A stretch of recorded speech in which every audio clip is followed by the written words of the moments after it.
My name is Matthew Tabbitt. I'm doing a short presentation on the podcast that we read or listened to about nature, nurture, and politics. Just to kind of begin, this you can press it. This was an interesting case study kind of thing between liberalism and conservatism and its relationship to us through biology. It's pretty interesting to see that relationship. But in order to kind of get an understanding is that partisanism divides our own upbringing in biology, and how this is kind of connected to how prior to elections, science will actually prove the difference between a liberal and a conservative. And Dr. John Hibbing is the one that did this study. He has two different studies, but in his study he was able to kind of really follow up with one. And that's the psychological differences between liberals and conservatives. The first one was foods. Your liberals liked their meats and potatoes kind of thing, and the conservatives really stuck to their ethnic foods and diverse foods. Differences in living spaces. Conservatives usually had sports memorabilia around their room. They stuck to the room usually being very clean and a lot of organization. With the difference between the liberal is they were big on books, they were big on CDs, very diverse CDs, very diverse music, and it was also kind of very low lighted, and it would at times be kind of messy in the room. Differences in pets. Conservatives usually stuck to purebreds when liberals stuck to the regular mixed breeds. Reading differences. This one's a little interesting because conservatives usually stick to the rhyme. Conservatives really love poetry. And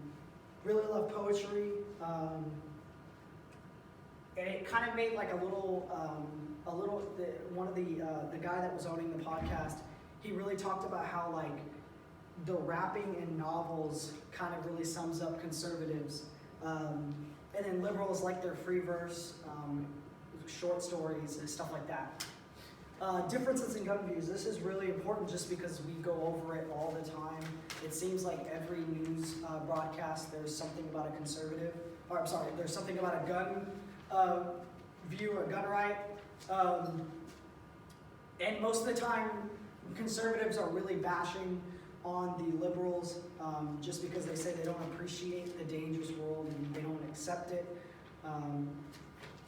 Conservatives are for gun rights, pretty self-explanatory. Liberals think guns are nuts. But the main case, and it was a short case study, but the main case study by Dr. John Hibbing basically went over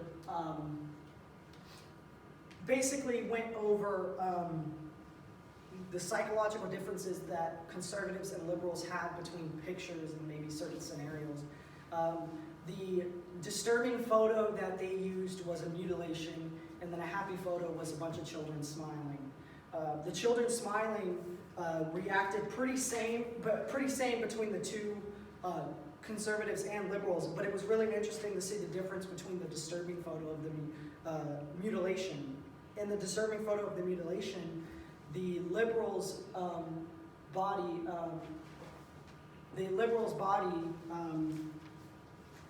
their lobe was able to react completely differently than the conservatives. And basically what happened is there's a lobe in our brain that kind of like activates when we see someone else experiencing pain, and that's the part of the lobe that reacted.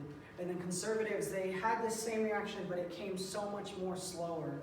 And it was really interesting just to see how just psychological the political views have been different. So in conclusion, there was a pretty big difference between the conservatives and the liberals in a psychological way.